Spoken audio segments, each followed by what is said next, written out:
Well, hello and welcome to this week's edition of the City Update. I'm your host, Mark Aaron, Multimedia Design Manager for the City of Danville. This week we've taken our show on the road. We're actually in the Holbrook-Ross Historic District.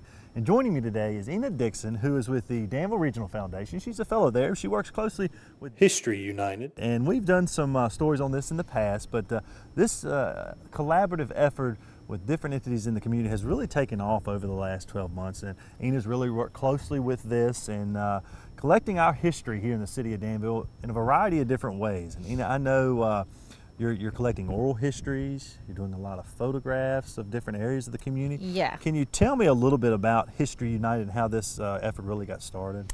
Well, History United was an initiative out of the Danville Regional Foundation. It's been around, just been in implementation, or it hasn't been in implementation that long, but it's been in the planning process for a couple of years. And this year we've really gotten into the implementation of it. So collecting those oral histories, putting them on our website, which is historyunited.org, as well as creating programs that really engage the community with their history and try and unearth some of these more personal stories that we have in the area about this community. Let's talk about some of those personal stories, because I know that you collected some of those during the River District Festival last year. Can you talk about who you had come down and talk about how that worked? That was really exciting. We had we partnered with the National Oral History Organization, StoryCorps, and StoryCorps they record all over the country, and they brought their mobile recording booth to the River District Festival to record 21 stories of Danville residents. That's great.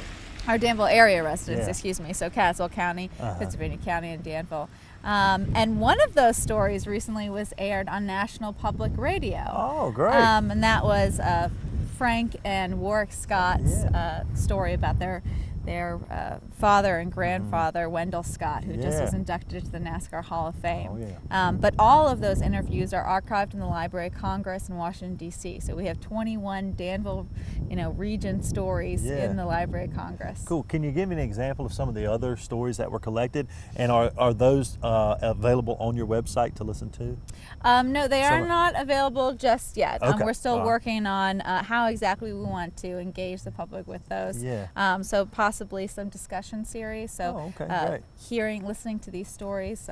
They're just about the area. So farming, tobacco, of course, is a big theme throughout, and people's memories just of childhood and growing up around here. Right. Well, let's talk a little bit about why we're here at the Holbrook-Ross Historic District, because I know you just collaborated with Vaughn Wellington, of course, a local videographer, photographer here. We've had showcase Vaughn's work on our channel quite a bit, and the Boys and Girls Club. And talk a little bit about the children and how they made their way through this area, working with you, taking photographs, and collecting the history of this neighborhood.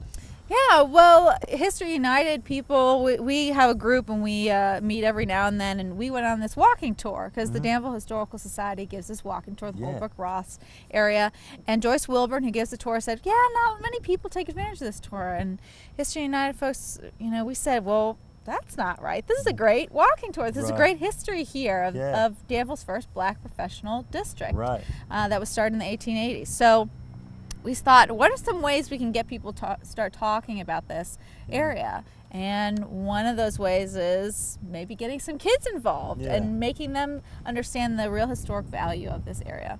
And Vaughn Wellington, we know that he had this program that he runs at the Boys and Girls Club. It's called WellWorks Visual Arts, and he has these kids. He teaches them how to do photography. So we thought, okay, we'll take them down. They'll take some photos, and they'll go on the walking tour, and they'll hear about the history of this area. So that's what we did. We said, Vaughn, he said, okay, History United, can you buy the sweatshirts? Because it was cold when we went to go walking on this thing. So we said, sure, we'll buy the sweatshirts, and if y'all take the pictures. And then we had all these great pictures, and we thought, okay, so what's another way we can use these great pictures that the kids took while they were walking along on this walking tour that anyone can sign up for. And so we used the stills from some of those, and we put it into a audio visual tour of the neighborhood that's up on YouTube now on the Visit Danville, Virginia YouTube channel. And so we're able to access that video. So what we're going to do is we're going to show all of our viewers at home the collaboration between Vaughn, the Historical Society, and the kids at the Boys and Girls Club. And again, you can take this tour. Just contact the Danville Historical Society. I know Joyce will be glad to take you on this tour, and we'll show you a little bit now of what was put together after History United, the Boys and Girls Club at Vaughan Wellington, got together for this wonderful Holbrook-Ross Historic District tour. December 5th, 2014, and a youth photography group. We're gonna have a good time. We're gonna have a good time. Walking tour guide Joyce Wilburn. Joyce Wilburn. This is the Holbrook-Ross Historic District in Danville, named for the two major streets that run through the community where Danville's professional African-American community lived until the late 1960s. The first black school was built at the intersection of Holbrook Street and Gay Street in the 1870s. Now, in addition to the private homes, you would have found 5 grocery stores, 3 churches, 2 funeral homes, a beauty shop and school, and the place where the civil rights movement was born and nurtured. One of the first stops on this tour is Calvary Baptist Church. Paula Martin Smith, who played in the neighborhood as a child, is going to tell us about Calvary Baptist Church. Calvary Baptist Church was built in 1895, and it became the house of worship for many prominent African Americans, including Camilla Williams, the first African American to sing with a major American opera company. Marie Frankie Muse Freeman also was a member of this church. She received the NAACP highest honor given to someone who shows outstanding achievement. A short walk from Calvary Baptist Church is the home that was listed in the Negro Motorist Green Book as a tourist home for traveling African Americans during segregation. It was a private residence, and now it is the Alpha Kappa Alpha sorority house. When I was a child in the 1950s, I loved to come to Pringle's Blue Room for dinner. African Americans were not allowed at the white restaurants, so the basement of this house became a restaurant. The George and Ruth Pringle family lived upstairs. The entrance to the restaurant can still be seen on the left side of the home. My name is Bashetta Merritt. My home is 364 Holbrook Street here in Danville. Right now I reside in Washington, D.C. I guess when you're living in it and growing up in it, you don't realize that it's significant. This was a community that was established for middle-class African Americans, but we had all kinds of African Americans here: teachers, attorneys, physicians, dentists, nurses, electricians, plumbers. Everybody lived right in this community side by side and were neighbors and took care of each other and, you know, created a family atmosphere. Because when I was thinking about this for today, and I said, well, gee, my whole life really revolved around this neighborhood, with my grandmother living up the street. She had the 4-5 school, and we walk up the street to school and then back down here and then go to Westmoreland when we went to public school. And then like 2 blocks over to Langston, and my church was Holbrook Street Presbyterian Church. So I didn't have to go anywhere hardly to do anything. And my friends lived on the street. I didn't have to go far to play. And when I tell people that we played funeral, we were growing up, they can't understand that. They say rocks, jacks, patty cake. You all played funeral? I said, yeah, because there was a funeral home in our community, and kids imitate what they see. And so we'd bury birds and whatever, you know, and ride our bikes, and you could ride your bike on the sidewalk. And didn't think anything of it because it was part of our community.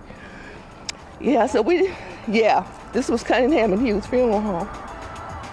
For more information on the Holbrook-Ross Walking Tour, please visit danvillehistory.org. Well, you know, a lot of smiling faces that day. They did a great job of capturing the moments during that day of the Holbrook-Ross tour. But I know you had some individuals that helped you put that piece together, right? Yes, Sonia Wolin and her husband Richard Gilbert, they worked on the Sounds Around Virginia videos, which are really neat. They're up on their YouTube channel, which is the Visit Danville VA YouTube channel as well. And they really did a great job editing this film and recording all the audio for it.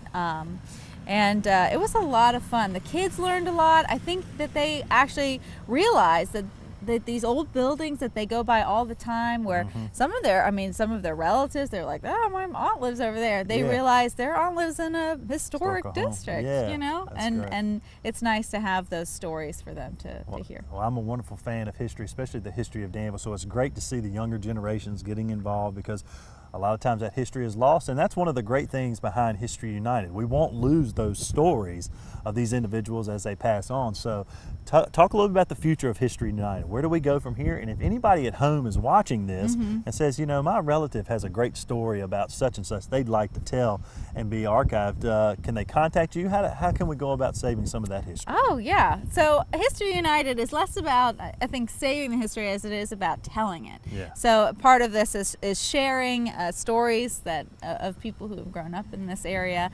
And if you have a story to tell, you can go to our website, which is historyunited.org, and there's a place where it says share your story, and you click that button and it'll go right to me, and I can publish it on the website if you want, or you know, or you can email me, and my email address is also on the website. All right.